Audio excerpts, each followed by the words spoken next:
by far the most important branch of Islamic knowledge now.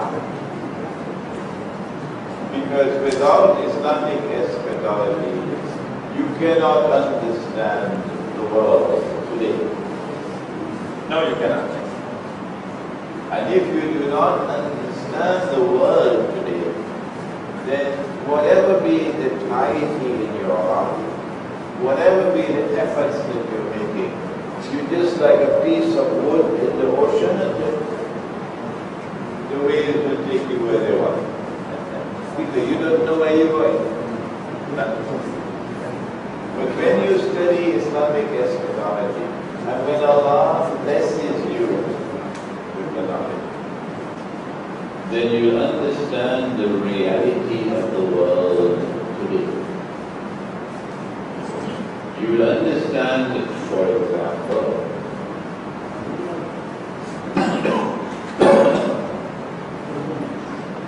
why is it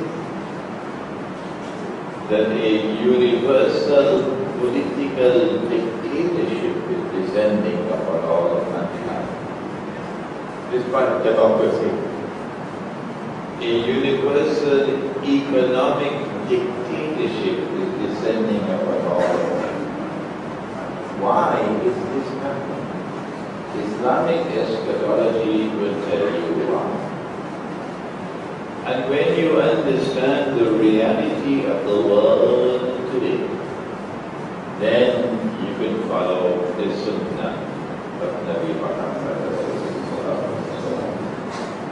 Because there is a part of his Sunnah which can be described as the strategic Sunnah, meaning how to respond to your strategic environment in such a way that you eventually succeed.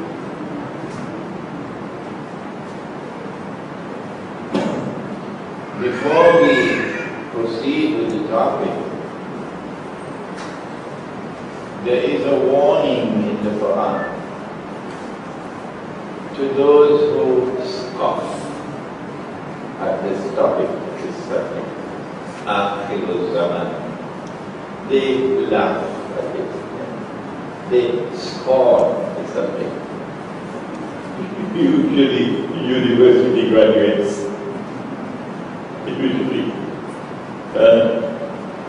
Usually the secularized mind. So they don't really believe in the Akhirah. Akhir Zaman.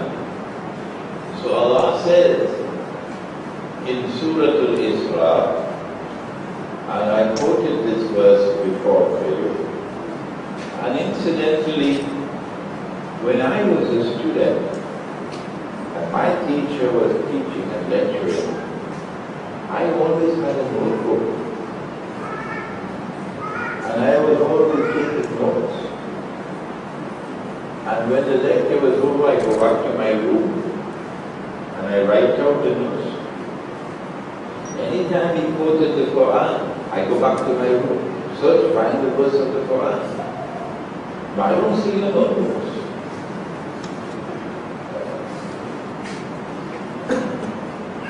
Sheikh will cause you to forget this lecture by tomorrow's Recitation.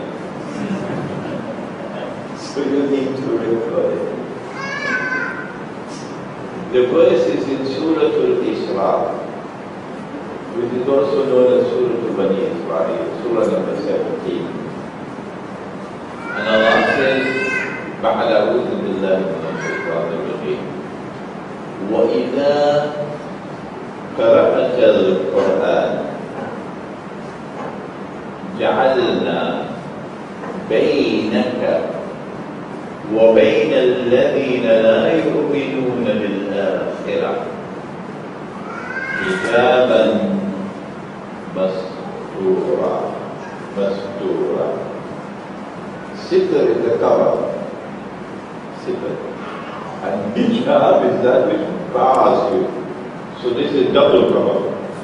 When you recite the Quran, when you turn to the Quran for guidance,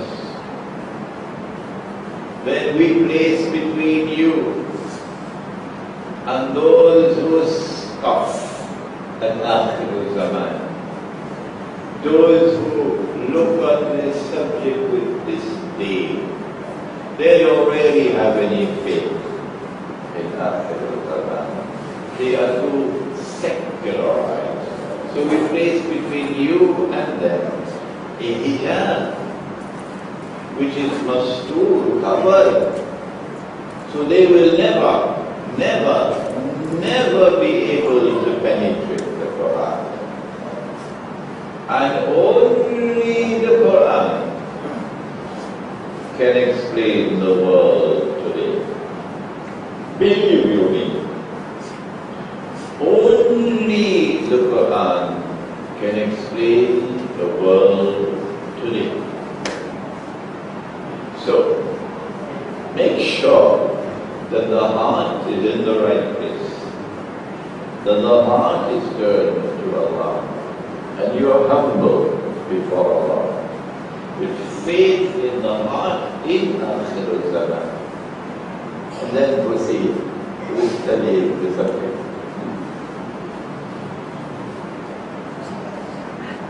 Some companions were sitting talking amongst themselves. And he, the Prophet alayhi salatu wasalam, came and asked, what are you talking about? And they said, we are talking about the subject of alamatul sa'ah, the signs of the last day, which is Akhir Zaman. And he said in the hadith, it is in Sahih Bukhari, it is in Sahih Muslim, the last day would not come until, and then he mentioned the 10 signs. You're lucky I don't have time to question you. You're really lucky. I don't have time to question you. He mentioned 10 signs. 10. But these 10 have not been given in the order in which they will occur. Number 1, Dajjal, Al-Masih Dajjal.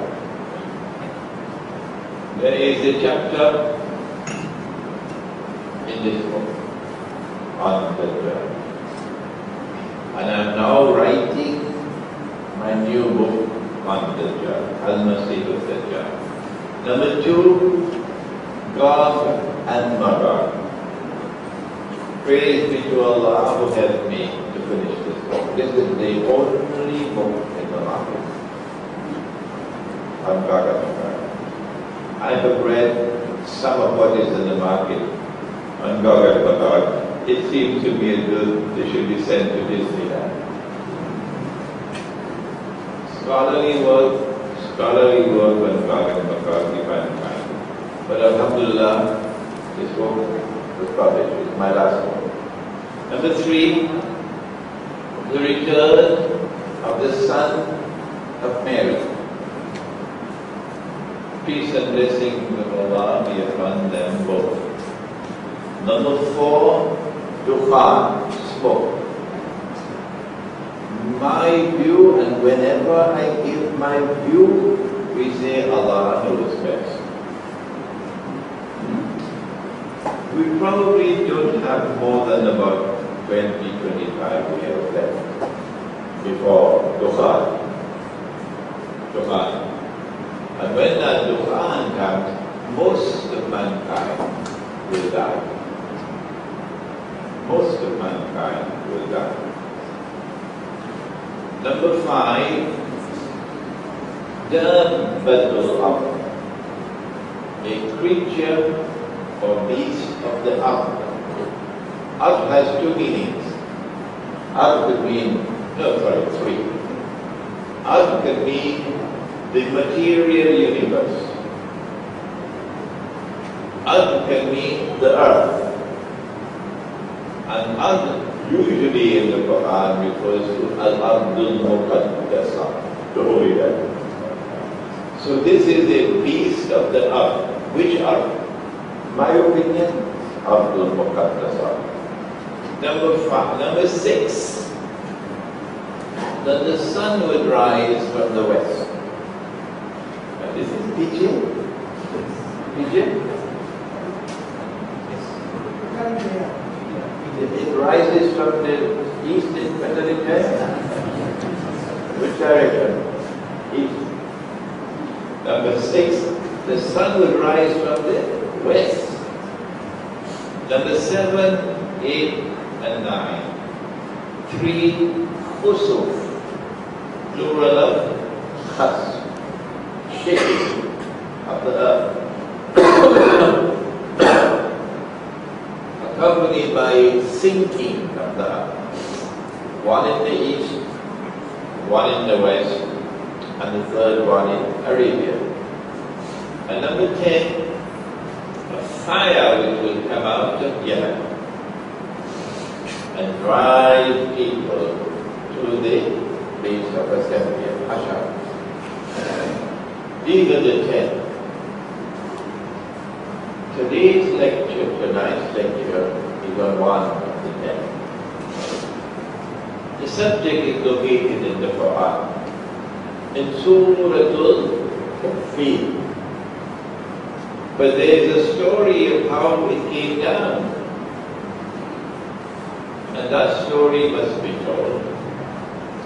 That the Arabs did not know how to assess the faith of one amongst them. They had such a high regard for him that they called him Al-Amin. Al-Amin, the trustworthy. And yet he claimed now that he is a prophet, like Abraham, alayhi salam, and Moses, alayhi salam. How can we tell whether he is indeed a prophet? So they sent a delegation to the northern city of Yathrib, which is now called Medina, to ask the rabbis, the Jewish rabbis. So the rabbis responded and said, ask him these 3 questions, which only a prophet can answer, not even the government of Malaysia can answer. Only a prophet. Question 1. Ask him about the young man and the cave. Number 2, ask him about the great traveler who traveled to the 2 ends of the earth. And question 3, ask him about the ruh. I have analyzed these questions in a book entitled Surah Al-Fātiḥah, but unfortunately we don't have it tonight. But if you read that book, you will read my analysis of all the 3 questions. The answers came down, and the answer to question 3 was put to that. The answer to question 3 about the ruh was put in Surah Bani Israel, وَيَسْأَلُونَكَ عَنِ الرُّوحِ قُلِ الرُّوحُ مِنْ أَمْرِ رَبِّكَ وَمَا أُوتِيتُم مِّنَ الْعِلْمِ إِلَّا قَلِيلًا. But the answers to questions 1 and 2 were put in Surah Al-Kahf. After these answers came down, come on, Rabbi, what happened? We don't hear you. You said only a prophet can answer. And now here's the answer. Why is the Rabbi so silent? For 1400 years the rabbis have been silent. So anytime I meet a rabbi, I ask him, come on, Rabbi, here are the answers. You said only a prophet can answer. Here are the answers. Are they true or are they false? Rabbi doesn't talk. 1400 years now we'll be waiting. Rabbi doesn't talk. We're concerned with traveler. And the Quran responds with a name. وَيَسْأَلُونَكَ عَنْ ذِي الْقَرْنَيْنِ. And they question thee about Dhul Qarnayn. Qarn means a horn, but Qarn also means an age.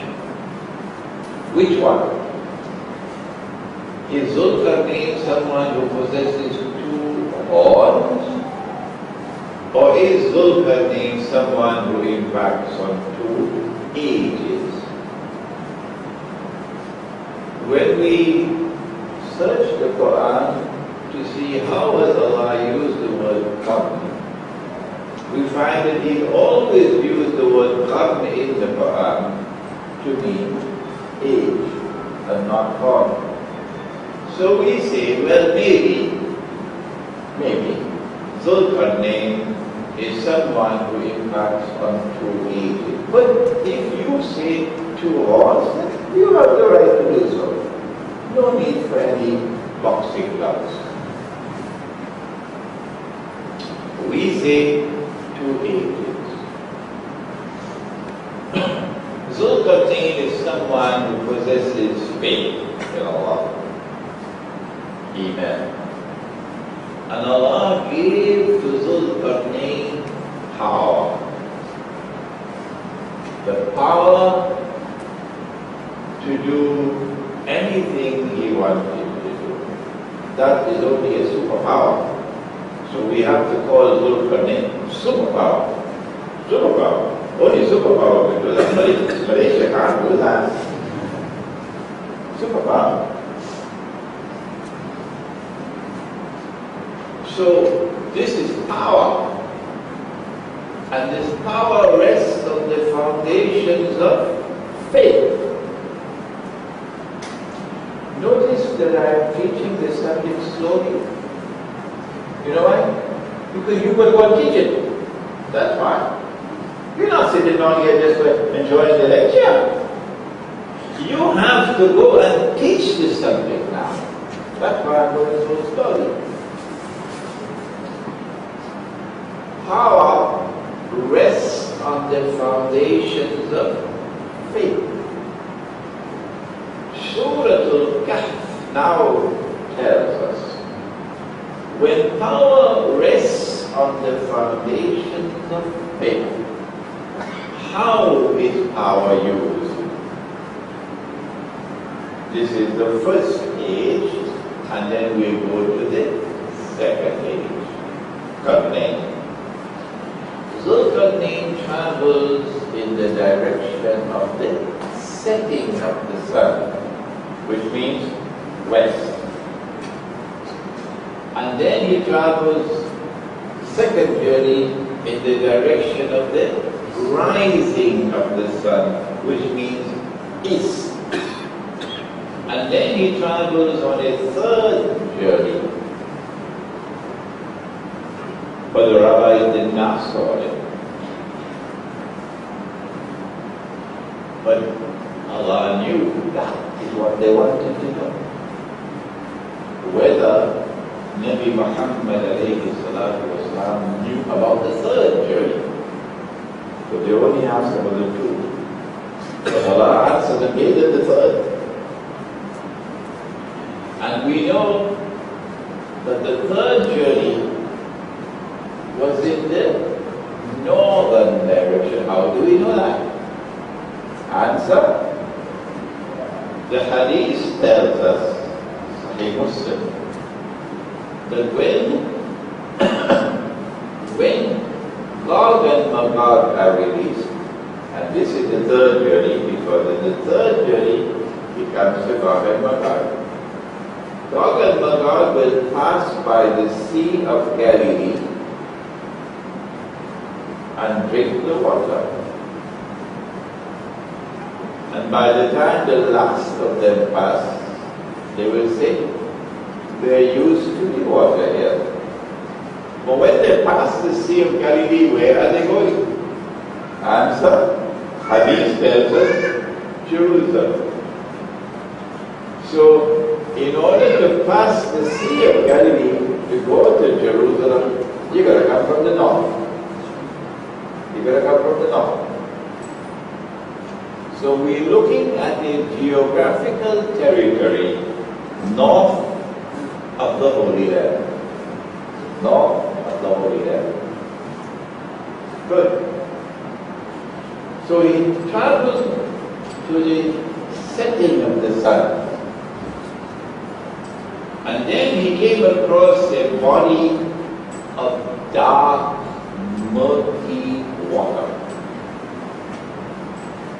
The water is dark and murky because there's a lot of algae in the water. North of the Holy Land and to the west, there are only two bodies of water. You did study geography at school, didn't you? Huh? One is the Mediterranean Sea, but the water in the Mediterranean Sea is clear. And you can see several meters down. There is only one more body of water, north of the Holy Land to the west. And it is called the Black Sea. It is called the Black Sea. Why? Because it is dark, murky, lots of algae. You can't see more than maybe 1 meter. The commentator of the Quran, Ibn Kathir, identifies the Black Sea to be the sea the Zulkarnain reached.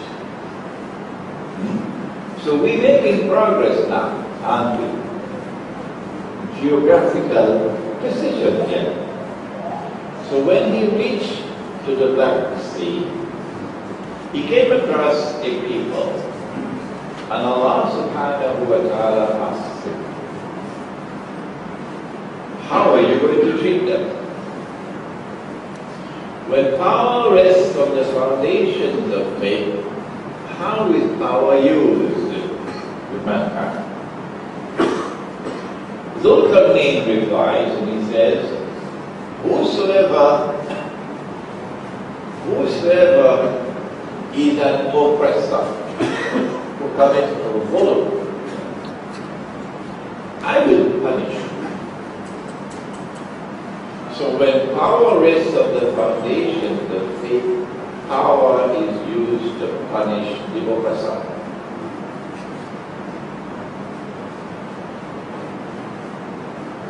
And when he returns to you, you will also punish him, says Zulkarnain. Because Allah subhanahu wa ta'ala has zero tolerance for oppression. You could be in the masjid 5 times a day. You could fast all of Ramadan. You could be performing the salāt al-tahajjud. But if you are oppressing people, Allah will destroy you. In Singapore, an Indonesian maid works for 300 Singapore dollars a month. She's my daughter, my sister.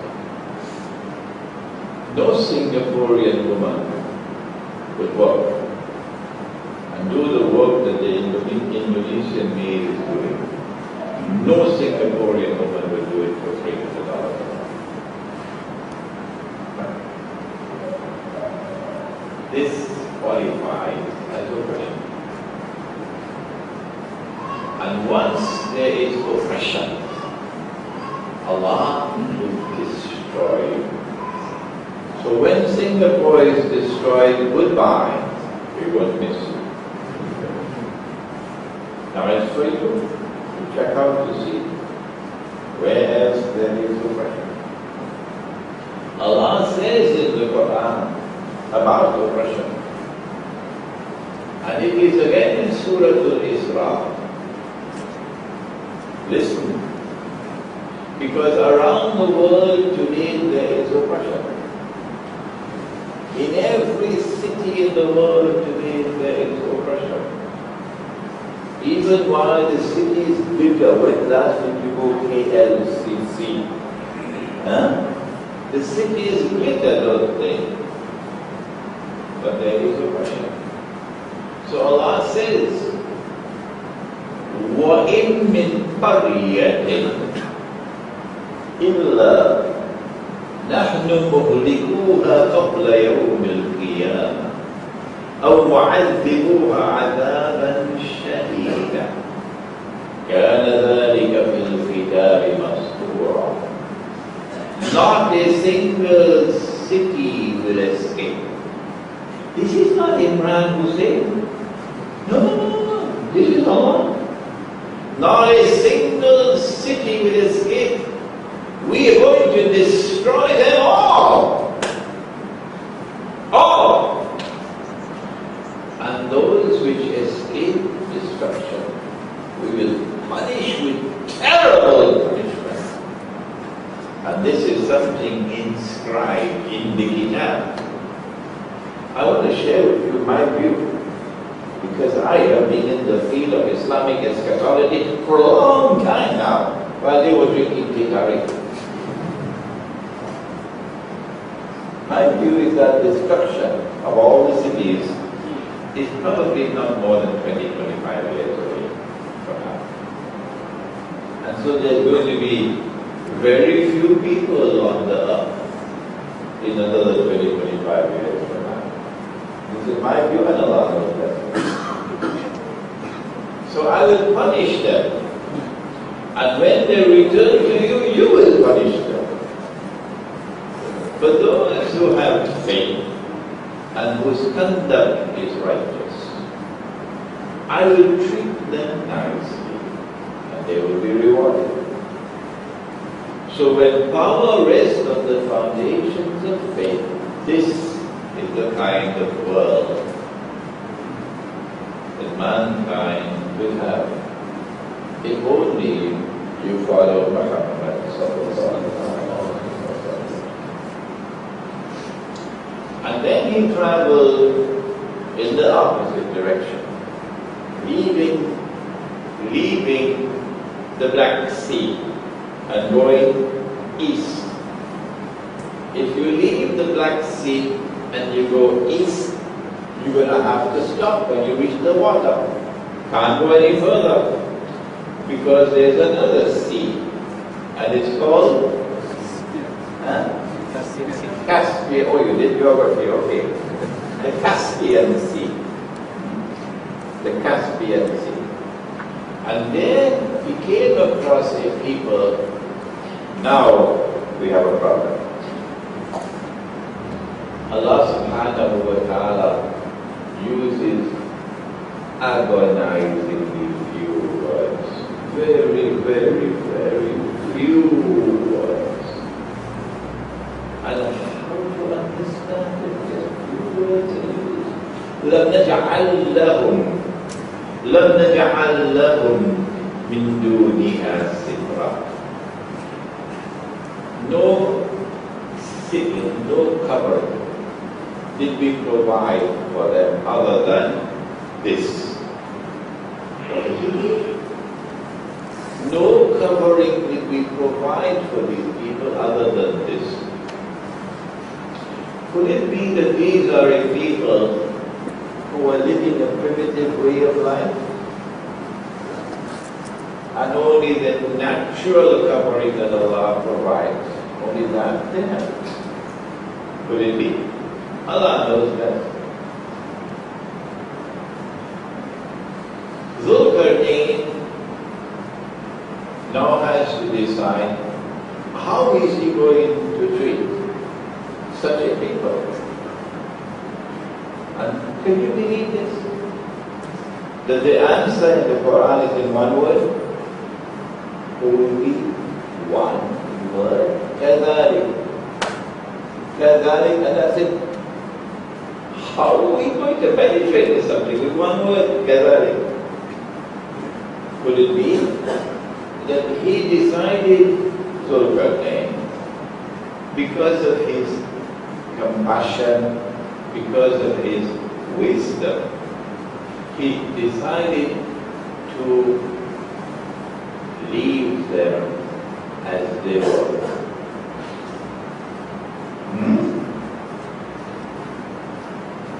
وَقَدْ أَحَطْنَا بِمَا لَدَيْهِ خُبْرًا.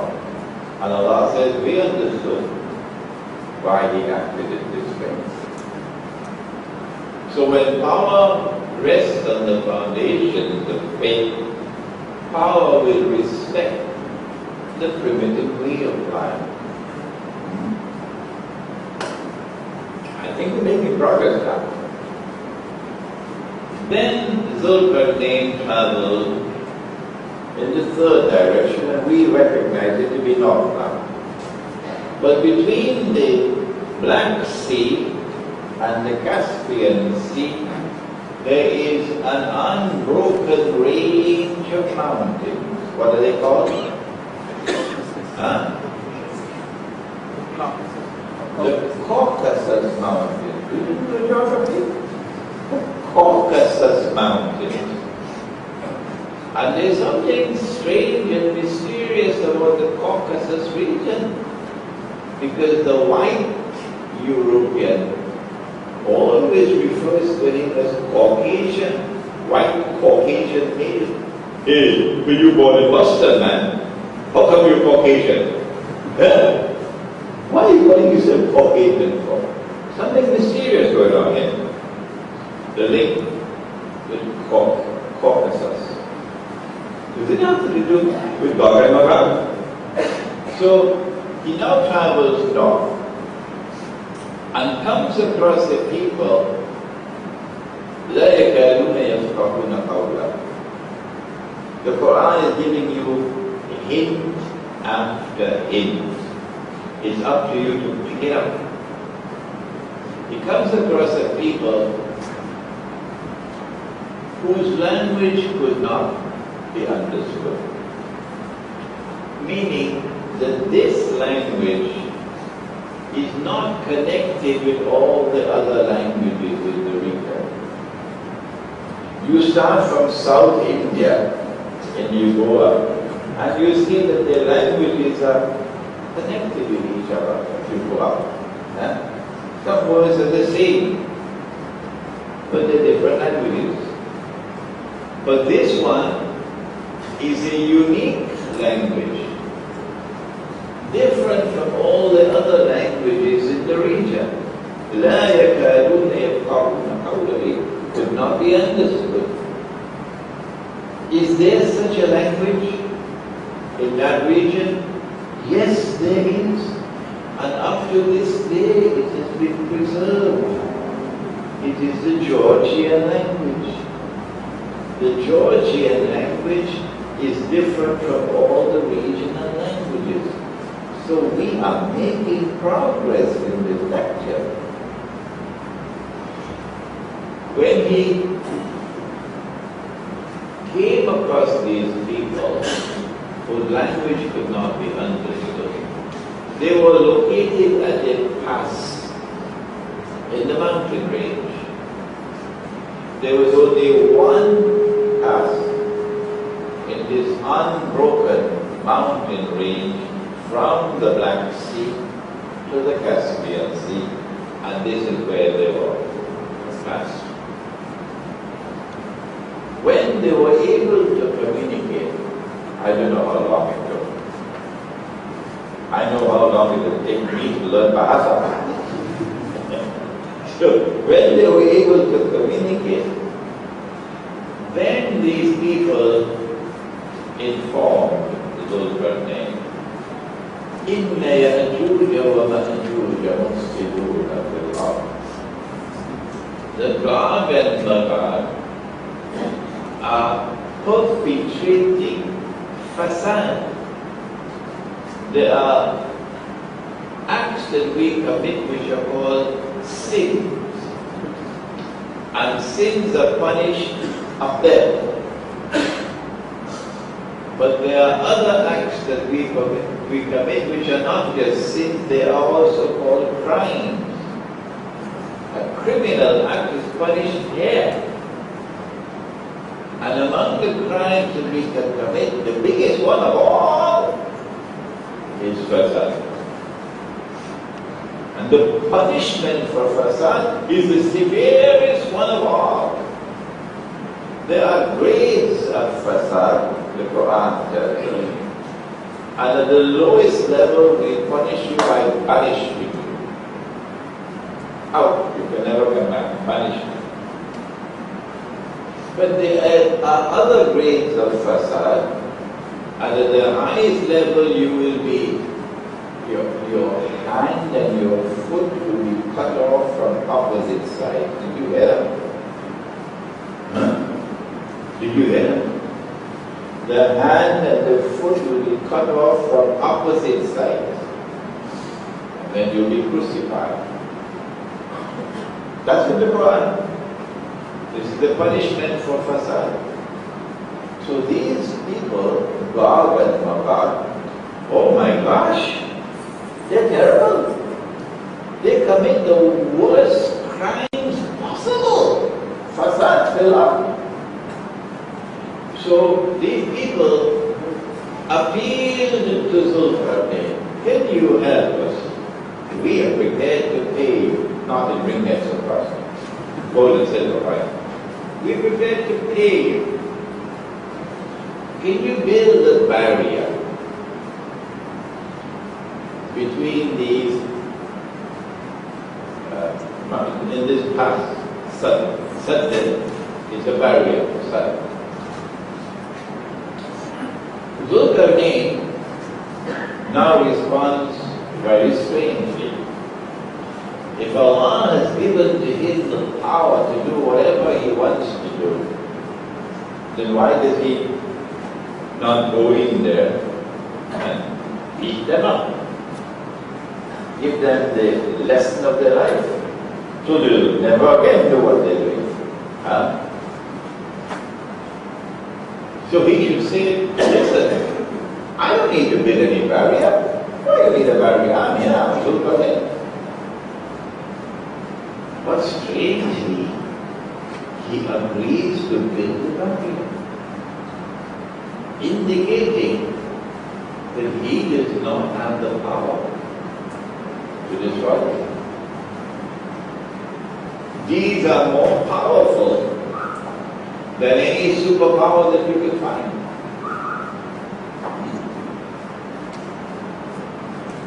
In Sahih Muslim, there is a hadith al-Qudsi in which Allah says, I have created creatures of mine, Gog and Magog, who are so powerful that none but I can destroy them. So there is no power on earth, including a fellow called Osama bin Laden in some cave in Afghanistan. No power in the world who can defeat and destroy Gog and Magog. Only Allah can do it. He says, I don't need your money. As Sulaiman alayhi salam said the same thing when the queen of Salah sent the gifts. I don't need your money. What Allah has given to me is more valuable than that. But help me with manpower. Bring me Zubarul Hadid.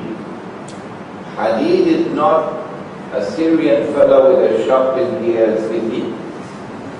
Hadid is iron. Iron. Bring me Zubarul Hadid. Bring me blocks of iron. فَلَمَّا سَارَ بَيْنَ الصَّدَفَيْنِ Oh, another hint now. You see the hints are coming there one after the other, but you've got to pick them up. The Quran changes the language. It doesn't speak of sun anymore. It now speaks of Sadafain. Sadafain means the two sides of a shell. If you open a shell, it is joined at the bottom. It's open like this. So the pass in the mountain is shaped like this. It's still there to this day. You don't even have to buy a ticket to travel to find it. Just Google the search engine on the internet and you find it. It's called the Dariel Gorge and it is shaped like this, Sadaqain. So he takes blocks of iron and he fills it up between the Sadaqain, which means that there must be iron ore deposits in that region. And yes, there is iron ore deposit up to this day in that region. So we're making progress with this lecture, aren't we? Then he said, blow with your bellows, making a furnace, and bring me molten copper, which he poured upon the blocks of iron. And the engineers tell me this is to prevent rust.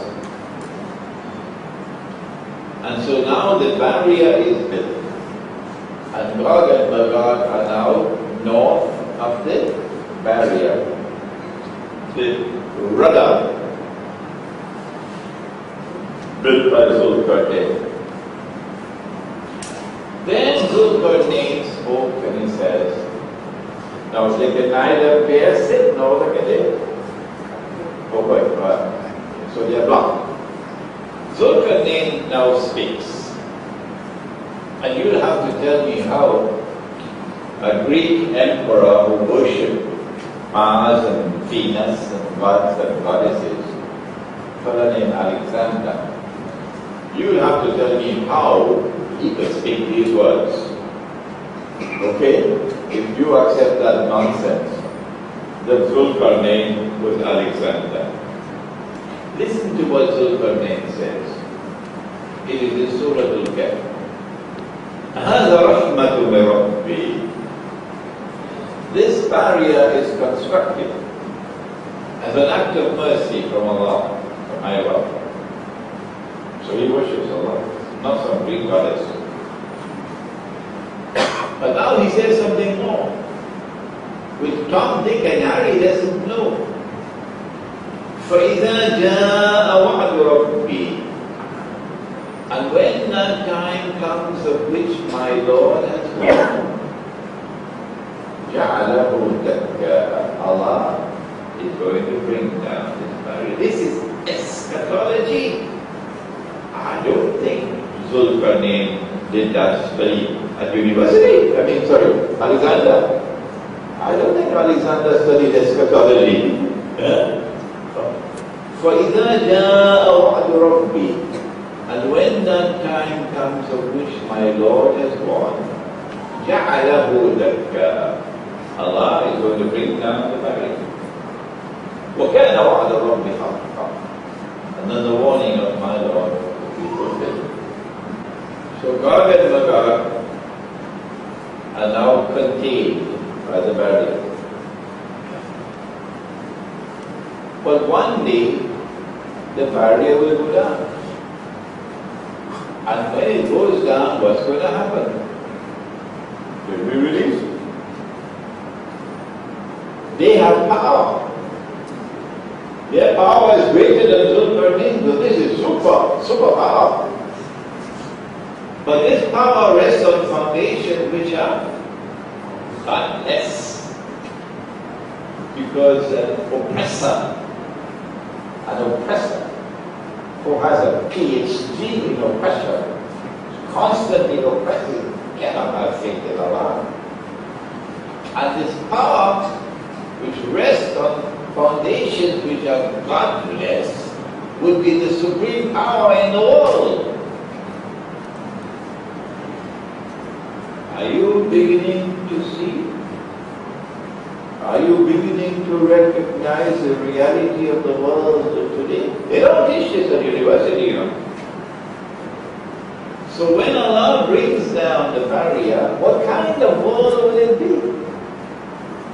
It will be a world in which these people would possess supreme power, and they will sweep away everything before them.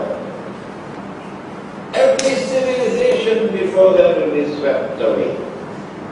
And they will take control of the world, and they will rule the world. But their rule will be on foundations which will be badness, and they will use power to oppress. Are you beginning to understand the world which you live in now? You had no knowledge of this before the Quran, did you?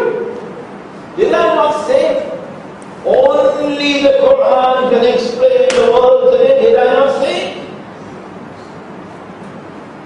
Here is the Quran. One people will rule the world when Allah brings down that barrier. And when they rule the world, there will be no power in the world which can rival them or challenge them, including Osama bin Laden. Their power will be invincible. Invincible.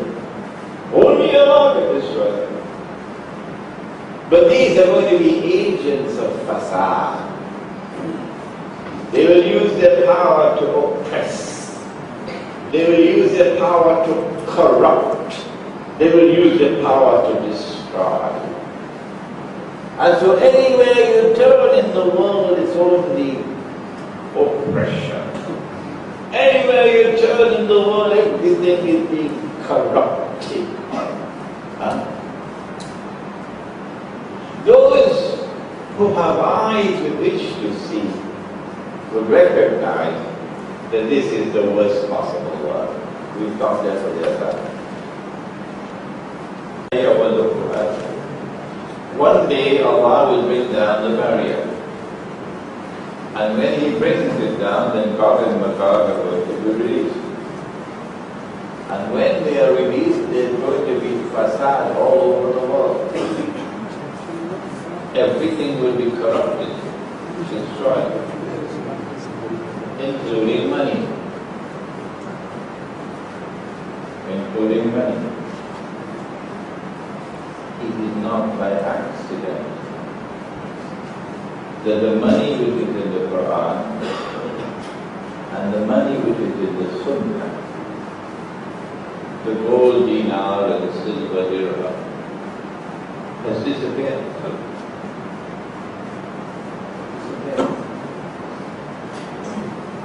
No.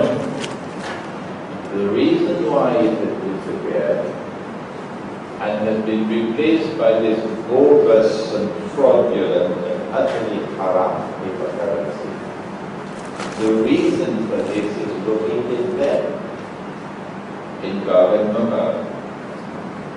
Will Allah be impressed with you? I ask you.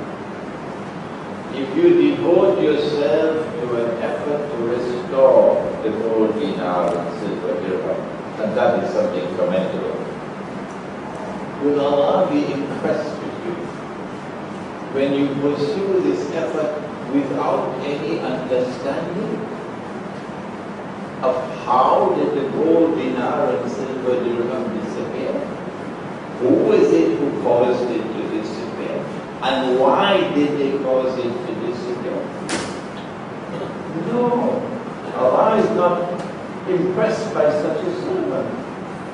And when a servant of Allah comes to you, traveling from Trinidad to Caracas, Caracas to Buenos Aires to Cape Town to KL, leaving my home, leaving the comfort of my home, at an age when I'm knocking on the door of 70, to come to you to teach you that which you do not know, because nobody is teaching Islamic eschatology. Will you not listen? Will you not take heed? Will you not change? Will you not make an effort? Will you not now make an effort to understand the subject of Islamic eschatology? To understand the subject of Gog and Magog, so you'll understand why the Sunnah money disappeared and why did this corrupt monetary system come. All I can do before I leave is to urge you to turn around and move this way to the Quran. Then Zulkarnain traveled to the opposite direction, and there he came across a people. لَمْ نَجْعَلْ لَهُمْ مِنْ دُونِهَا سِتْرًا. So when power rested on the foundations of faith, power respected the primitive way of life. Suppose these people living by the Caspian Sea, suppose you were to discover something called, you heard about it, oil, O-I-L. Suppose, I'm just suggesting, suppose you will discover a huge basin of oil in the Caspian Sea. Did it happen? It happened. The Caspian Sea has a huge basin of oil, bigger than Saudi Arabia, bigger than Saudi Arabia. How will power be used? In the first age, كذلك Zulkarnain had the compassion, the integrity to leave them as they were, because the human being is more important than economic resources. Human values come first, and everything else comes after. وَلَقَدْ كَرَّمْنَا بَنِي آدَمَ. We have honored the progeny of Adam alayhi salam. But now, when Gog and Magog are released, how will they treat the people who live a primitive way of life? Go ask them in North America.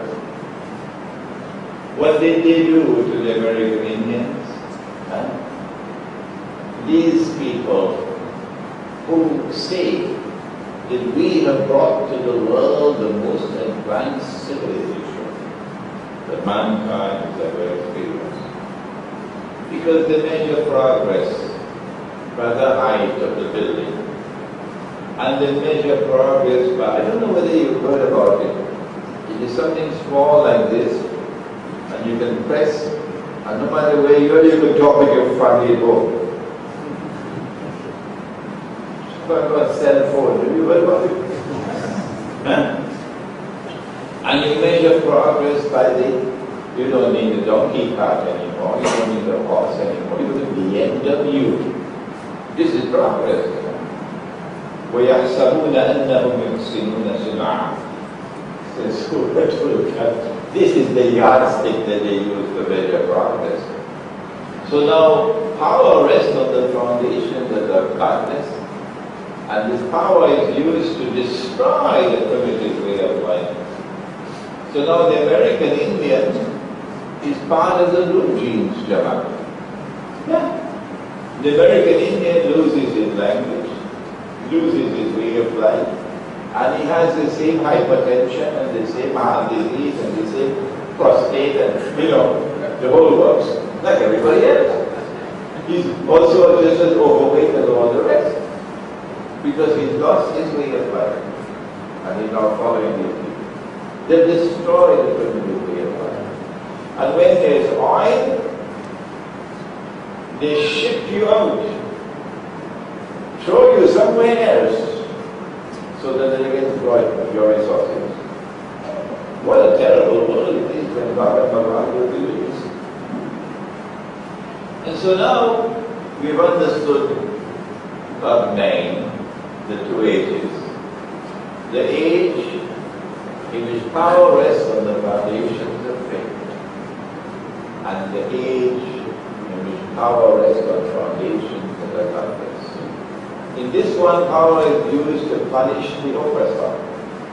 In this one, power is used to oppress. The Quran is teaching you the world today. When will Allah bring down the barrier? Before we proceed, a lesson in methodology. A lesson in methodology. I'm afraid I'm going to take a little more time tonight, if you don't mind. At the beginning of the Quran, Allah teaches a lesson in methodology. He gave an order to the angels to bow down before Adam alayhi salam. فَسَجَدُوا إِلَّا إِبْلِيسَ. And they all bowed down, they all prostrated except Iblis. Allah subhanahu wa ta'ala is not deficient in the use of language. The sentence is constructed like this deliberately to teach methodology. And it is being taught at the beginning. So you don't have an excuse. If you study this verse of the Quran by itself, using a wrong methodology, just by itself, then, since the order was given to the angels, and they all prostrated except Iblis, Iblis has to be an angel. You can't get away from that. You cannot get away from that. Iblis has to be an angel. If you use this wrong methodology of taking one verse in isolation, or taking one hadith in isolation. But when you use the correct methodology, and you go to the totality of the Quran, then you say, hey, wait a minute, looks like I made a mistake here. Because here Allah is saying about the angels, they don't have any free will. No. They have to do what they are ordered to do. وَيَفْعَلُونَ مَا يُؤْمَرُونَ. So when a command is given to an angel, the angel must obey. But he disobeyed. So he can't be an angel. Looks as though I made a mistake. Now your face is becoming red. Because you said Iblis has to be an angel. Right? Using the wrong methodology. And then when you go to Surah Al-Fatiha of the Quran, Allah says, وَكَانَ مِنَ الْجِنِّ. This is the Quran teaching methodology. Do not make the mistake of taking one hadith in isolation and ignoring all the body of data in the Quran and in the rest of the hadith. Don't do that. Do not make the mistake of taking one verse of the Quran in isolation.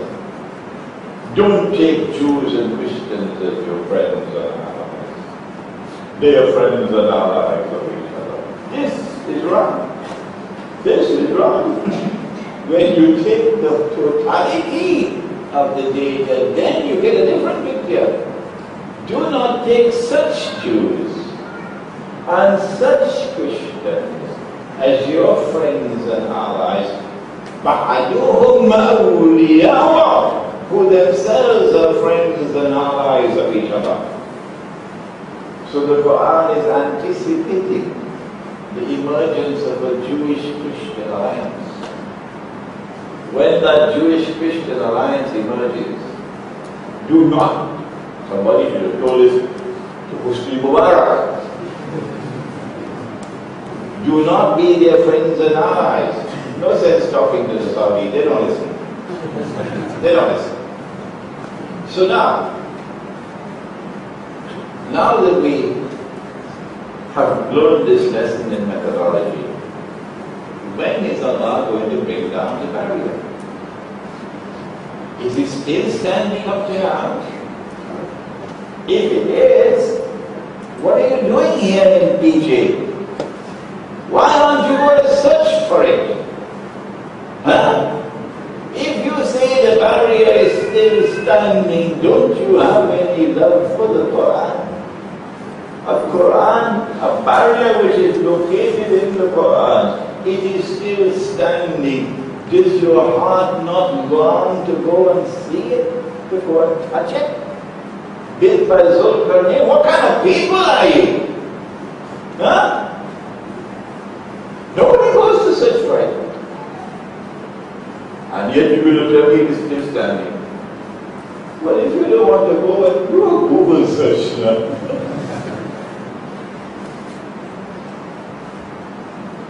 Nabi Muhammad alayhi salatu wasalam is asleep at the home of his wife Zainab radiallahu ta'ala anha. This is Medina. And in his sleep he sees something. It's called a vision, ru'ya. It is terrible. Terrible. He wakes up from his sleep and his face is flushed red. What did he see? He says, وَيْلٌ لِلْعَرَبِ مِنْ شَرٍّ قَدِ اقْتَرَبَ. Woe unto the Arabs because of a great evil which is now going to come upon them, which is close. Qareeb. And then he raised his hands like this and he made a circle. He said, today a hole has been made in the, he used the word, radab, which is like a dam of Zulkarnain, indicating that the destruction of the barrier had commenced, indicating that the release of God and Magog has commenced. This hadith is located in Sahih Bukhari, I think about 8 times. In this book, you'll find an entire chapter. On Dajjal, you'll find an entire chapter on God and Magog. And all the ahadith again. In this book, we've done the whole works on only God and Magog. You find all the ahadith there. And so the release of Gog and Magog has now commenced. But why? وَيْلٌ لِلْعَرَبِ. It should be وَيْلٌ لِلنَّاسِ, all of mankind. Woe unto mankind. He didn't say woe unto mankind. He said woe unto the Arabs. Meaning, when Gog and Magog are released, they have a special target. Their special target is the Arabs. Zainab radiallahu ta'ala anha then asked, will we be destroyed? Al-Nuhlika.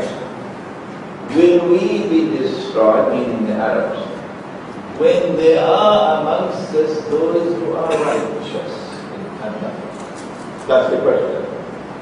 To which he replied, sallallahu ta'ala alayhi wa sallam, and he said, Na'am, the Arabs are going to be destroyed. When? إِذَا كَثُرَ الْخَبَثِ.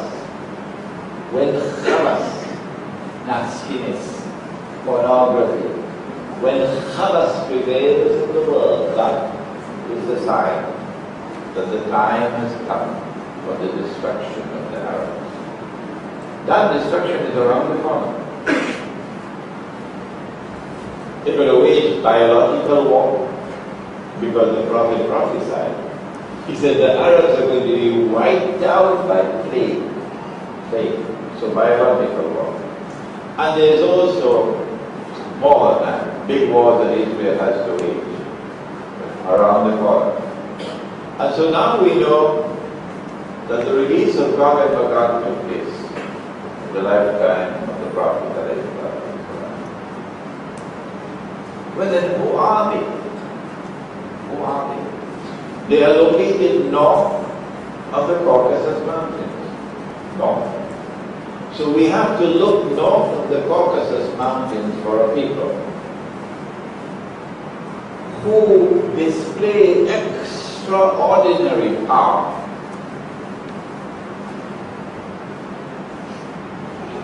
But who, in addition to having power, use power wickedly. And thirdly, we're heading in that direction. They have an obsession for the Holy Land. Everything they do is connected with Jerusalem. Who are Gog and Magog?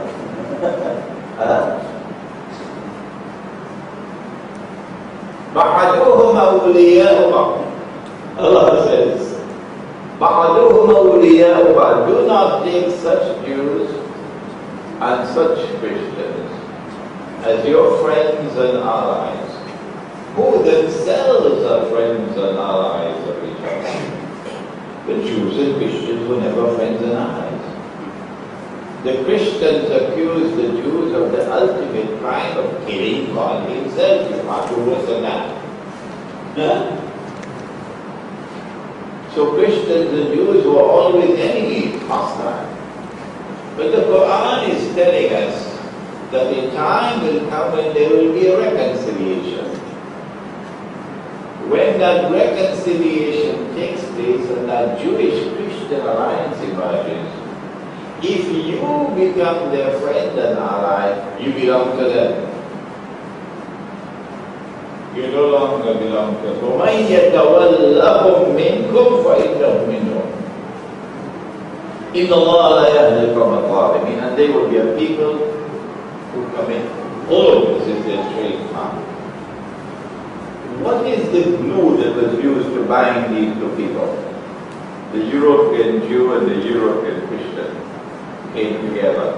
And don't tell me the Vatican is more than the Vatican. Answer? Something called Zionism. Something called Zionism. So it's actually a Judeo-Christian Zionist alliance. And it has an obsession with the Holy Land. It has an obsession with the Holy Land, yes, Zionism. Okay? Where did the Zionists come from? But part of Europe, Caucasus, the Caucasian area. When we go north to trace back the Zionists, where did they come from? We find a tribe of people called the Khaza, or the Khazar, K-H-A-Z-A-R, who had this power that the Muslim army could not defeat them. Even when the Muslim army was the superpower of the world, they blocked the entrance to Europe. So Islam could not penetrate Europe. And the Khaza converted to Judaism. There is your Zionism. There is your Zionism. The Khaza tribe converted and became Jews. But they are not a Semitic people. The Arabs are Semitic. Europeans are not Semitic, no matter how much cosmetics they use. So, the world now experiences for the first time in history something very strange, a European Jew. The Khaza, when they became Jews, didn't stop them. They have a habit of changing. So some of them became Christians. And some of them became Muslims as well. So you have Khaza as Christians and you have Khaza as Jews. It is now an established fact that those who control power in Russia are Khaza. Although Russia tried, while it was the Soviet Union, they tried as best as they could to conceal this fact. Joseph Stalin was Georgian. His statue is there in Tbilisi. Russia today is Kazakh. And if you read Henry Ford, ever heard of him? The Ford Motor Car? Henry Ford produced a book called The International Jew. And it was published here in KL. I don't want to mention the name of the publisher. It was published here in KL. So we got all 4 volumes right here in KL. Because I gave the books to him and I asked him to publish it. And he published it. Now he's done. Henry Ford did the research. The Khazar came over to the United States. And then infiltrated into the United States. And they have taken power, taken control of power in the United States, the Khazar. So we locate God and Magog in the Zionist Judeo-Christian alliance, who have their origins hundreds of thousands, hundreds of years ago in the Khazar tribe. What is going to be the end of God and Magog? The Prophet said that when Gog and Magog were released, the first of them will pass by the Sea of Galilee and start to drink the water. If you choose to understand this literally, then you will have to go by the Sea of Galilee and wait with your camera digital to see people passing by drinking the water. Okay? This is the difference between Islamic scholarship and pseudo-scholarship.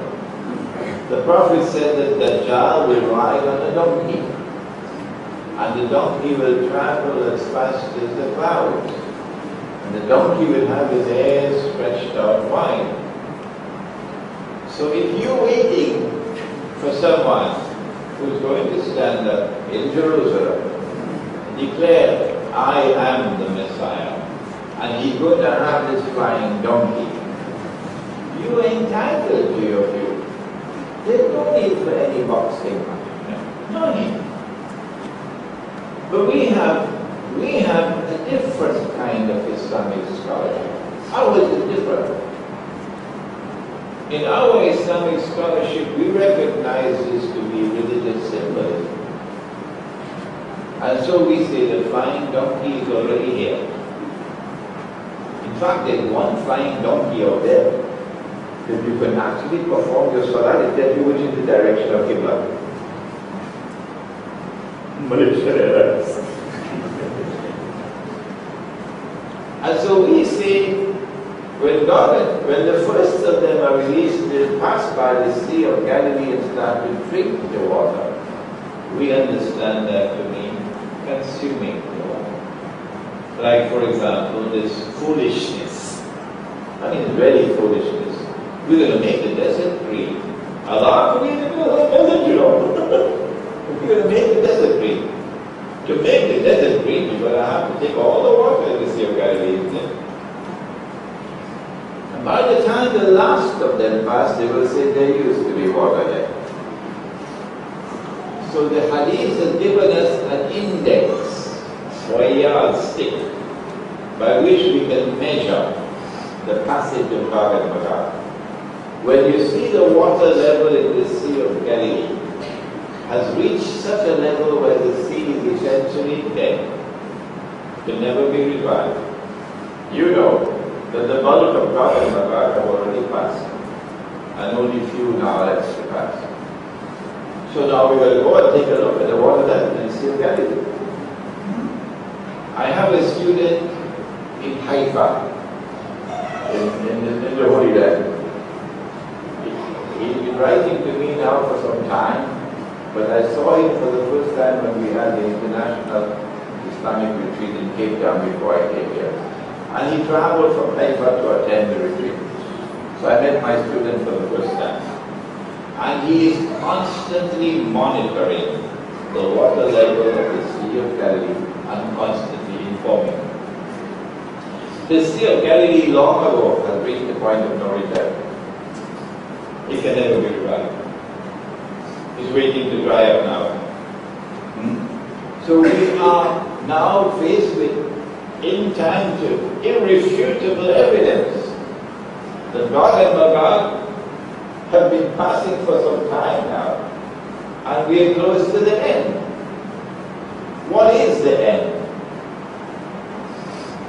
We go back now to Surah Al-Fatiha, where Allah says, وَتَرَكْنَا بَعْدَهُمْ يَوْمَئِذٍ يَمُوجُ فِي بَعْضٍ.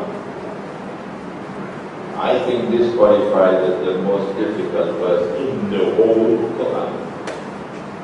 وَتَرَكْنَا بَعْدَهُمْ يَوْمَئِذٍ يَمُوجُ فِي بَعْضٍ وَنُفِخَ فِي الصُّورِ فَجَمَعْنَاهُمْ جَمَعًا. I'm only interpreting the verse, so Allah knows better. And I am disappointed when people accept my views just because they come from me. That's a disappointment. You should not accept anything I gave as my opinion unless you are convinced that it is correct. Now you are a good student. I used to tell my teacher, Maulana Rahman and Sadi, if I am sitting here teaching this subject, that no one else will be able to teach because of it. But he trained me this way. I never accepted anything my teacher taught me, never. I used to go to him and say to him, Maulana, I don't agree with you. At the age of 22. But then 3 or 4 months later, I'll go to him and say, Maulana, now I agree with you. Because I had to be convinced that it was correct before I accepted it. If only the world of Islamic scholarship could wake up and become critical in your thinking. People will show more respect for the Ustad when they see a man who is critical in his thinking.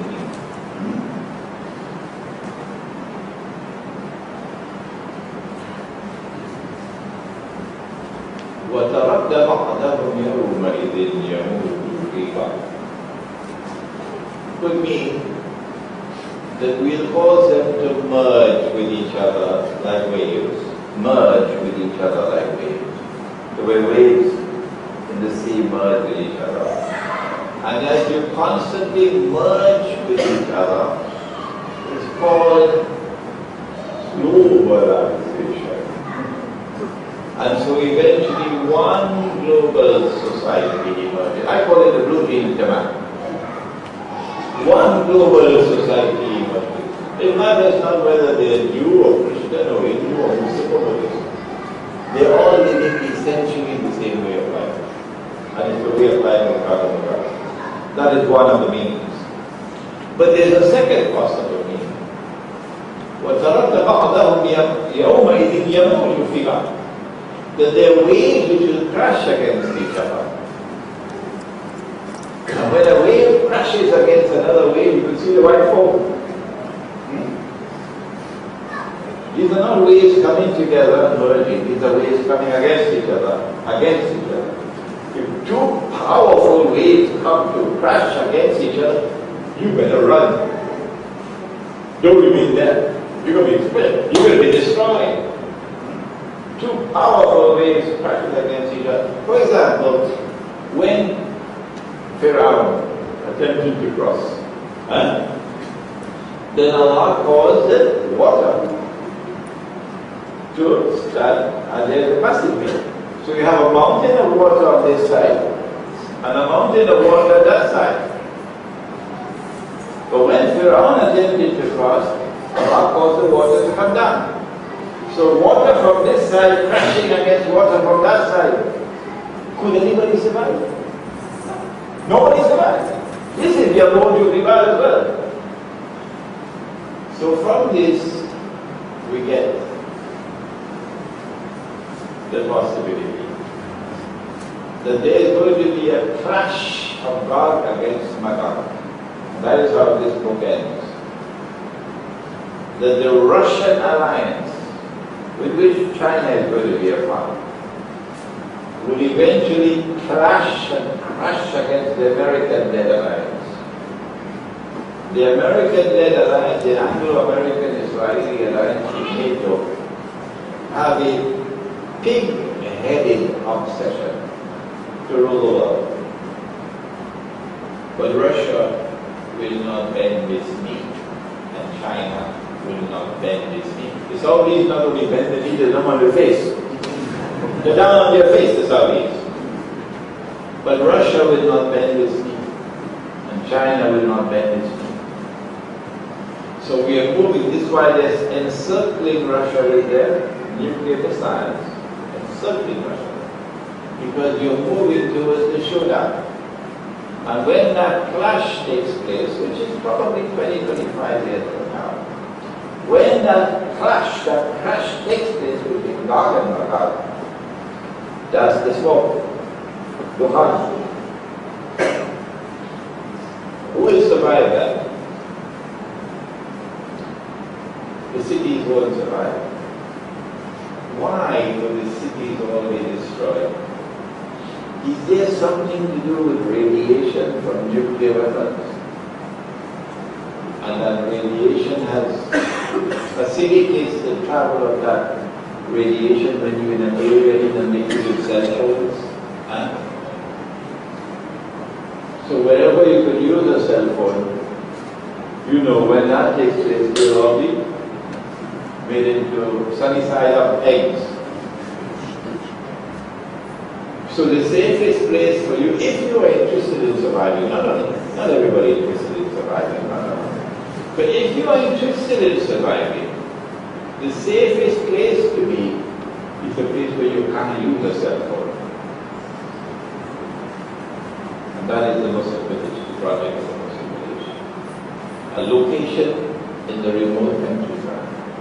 But you don't have to follow us at the village. No.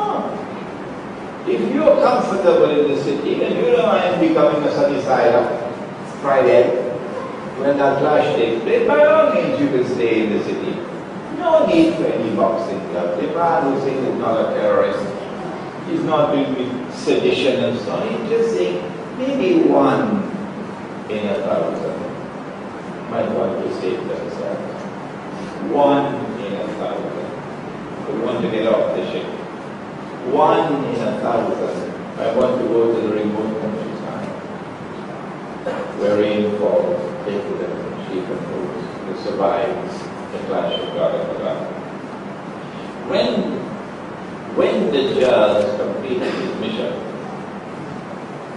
and of course the Dajjal would not have completed his mission until Israel replaces the United States as the ruling state of the world. And Israel would not have become the ruling state of the world until Israel has also expanded her territory from the river of Egypt to the river Euphrates. All of these things are still remaining to occur. When Israel has ruled the world for a day which is like a week, a day which is like a week, there you are, a day like a year, a day like a month, a day like a week. The hadith of Sahih Muslim. Then the Dajjal is going to stand up in Jerusalem and declare, I am the Messiah. In 25-30 years from now. It is only at that time that Imam al-Mahdi will emerge. Only at that time that Nabi Isa alayhi salam will return on the throne. And Nabi Isa alayhi salam will now kill the Dajjal. And the hadith says, Sahih Muslim, فَبَعَثَ اللَّهُ يَأْجُوجَ وَمَأْجُوجَ. Allah will now send Gog and Magog. He didn't say release. No. Allah will now send Gog and Magog. And they will pursue Nabi Isa alayhi salam and the believers who will now climb up a mountain in Bayt al-Maqdis.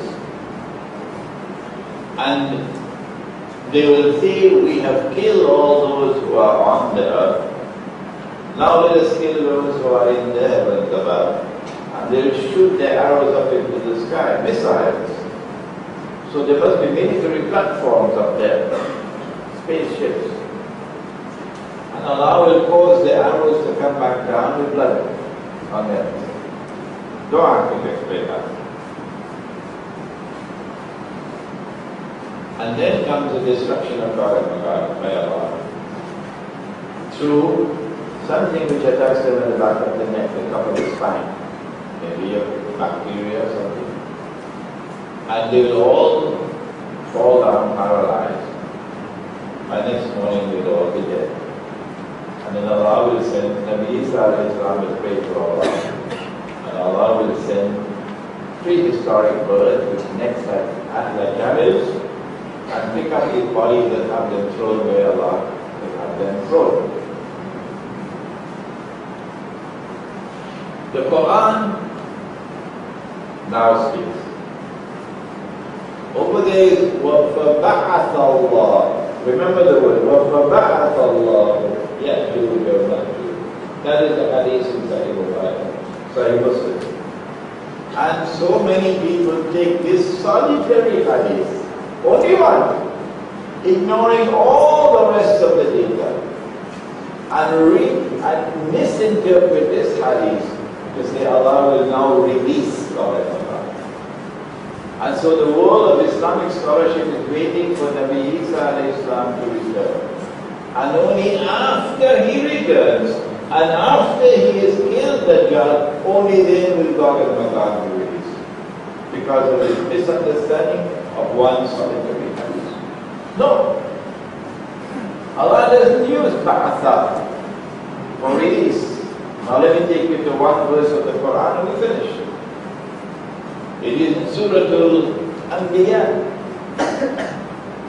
And here we have the word release. Allah speaks of a town. He destroyed that town. He expelled the people of the town. And then he placed a ban on them that they could never return to this town to reclaim it as their own. Never. They can come back as tourists, but they cannot come back to reclaim it as their own. Until when? Listen. وَحَرَامٌ عَلَى قَرْيَةٍ أَهْلَكْنَاهَا أَنَّهُمْ لَا يَرْجِعُونَ حَتَّى. Listen to the words. حَتَّى إِذَا فُتِحَتْ يَأْجُوجُ وَمَأْجُوجُ وَهُمْ مِنْ كُلِّ حَدَبٍ يَنْسِلُونَ. This book was built on that verse of the Quran, Surah Al-Fatiha. The town, obviously, is Jerusalem. And Allah is saying that Jerusalem has been destroyed. Banu Israel have been expelled. For 2,000 years they could never return. Never. But number one, they will come back when two things must happen. Number one, when God and Magog are released, and they will do, they spread out in all directions, so that with their invincible power they take control of the world. When that happens, then you see Banu Israel being brought back.